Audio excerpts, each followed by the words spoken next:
Hello everyone, my name is Julian. I'm here to do an album review. This time is Trapt. Reborn album came out January 22nd.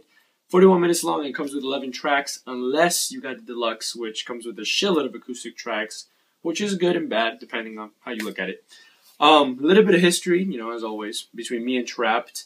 I am no expert on Trapt. I gotta be honest here. I don't know any other song except for Headstrong, and so that makes me unqualified, to be honest with you, to give it an actual rating. So I will give 2 ratings in this video, and I used to do this back in the day, but I sort of stopped for some reason. I do feel like I can review this album just because the genre is something that I technically listen to a shit ton. So, I'm still allowed. But anyway, I'm going to give 2 reviews. My review, and then the fans, what I think they would give it. And I feel like you guys should give it your own review, and maybe I'll post it down in the description box after a week. But who knows how many people are going to reply. Anyway, moving on. This whole album has an underdog theme. We're going to start with the pros here. This whole album has an underdog theme, which if you fancy that kind of music, then boom, that's great. And I know it fancies, I know that's a big word there, but I know people who fight and are into sports and wrestles and fight, MMA kind of shit, are really into this whole build-up kind of music, which is what Trapt is, and the riffs that they play and the hooks and everything. The theme especially, it's all to kind of push you to get out of whatever problem you're having. And if you really like that kind of music and you like Trapt, this album, being the first one that I ever listened to, was like, hey, you did a good job, you got your point across. Which is, again, hard for a band to do when I'm only listening to it for the first time. And people know who watch my channel, they know that I don't listen to lyrics. So if I got that out of this album, after the first 6 listens, then they did their job right when it comes to putting their message out there.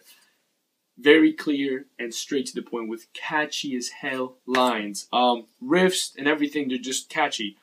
But, I'll get more into that in a second. Anyway, the fact that it's 41 minutes makes it perfect to attract new fans and sort of satisfy older fans. Now, knowing me, I love albums that are 50 in the 60 range. I don't like if it's longer than 60 because then it's just a fucking journey. But 50 to 60 range where songs are around 4 to 5 minutes or 6 minutes long, and that's my beautiful spot.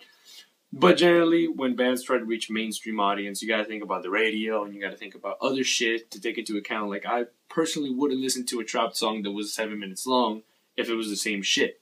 And this genre kind of doesn't allow that anyway, so it's all good. Moving on. Guitar work, drum work, bass, and singing.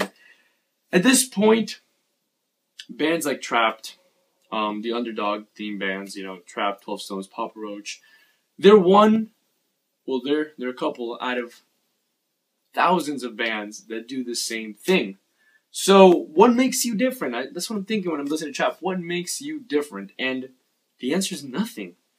Their voice, their vocalist is the only thing that makes them different. And unless you're a diehard fan and you really memorize the singer's voice because you're just a diehard fan, it kind of just flies by you. I honestly was oh, what? Who am I listening to? I know it's Trapt because I'm listening to it in a critique sort of way, an objective way. But honestly, his voice is not that fucking amazing for me to go, damn, that's Trapt.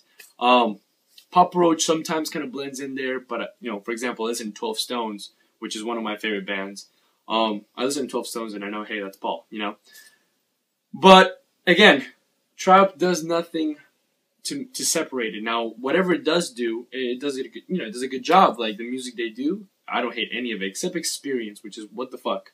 I feel like they tried 0 for that song. It gets its point across, though, I guess. But, honestly, hate tracks that, they just feel like fillers. And there's another track where the singer kind of goes in a rapping boy band kind of feel. You'll know the song when you listen to it. But anyway, moving on. What I'm saying is, what makes you different, And so, just because, I'm going to use 12 Stones here, just because I like 12 Stones a lot doesn't mean I like every album they put out. My utility or my satisfaction for an album starts going down when you repeat the same shit.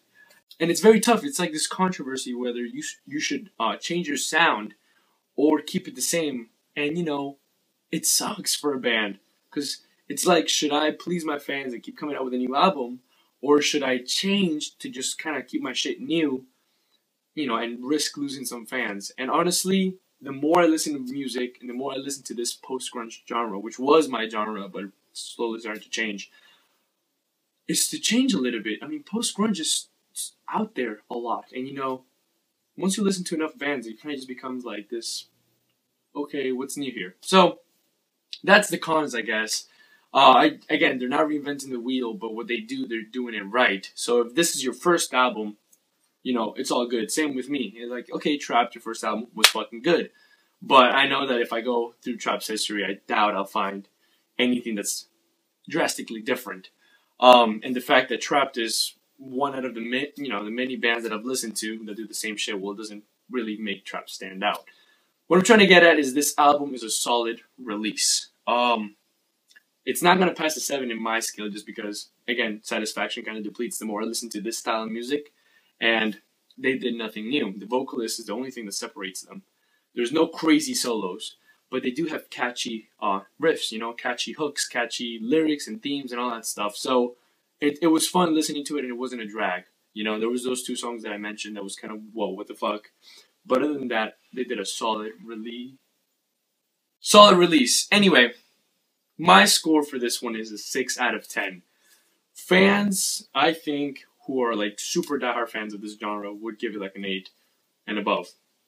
I don't think it's 10 material for anybody, and I don't think it's a 9 material for anybody as well. I think 8 is kind of like the perfect fan zone, I guess you could say. But you know my reasons, and I hope I didn't offend anybody with this, but I'm trying to get you to think at the fact that, well, what does make Trapt different? And if you can put that in the comments, I would love to read that.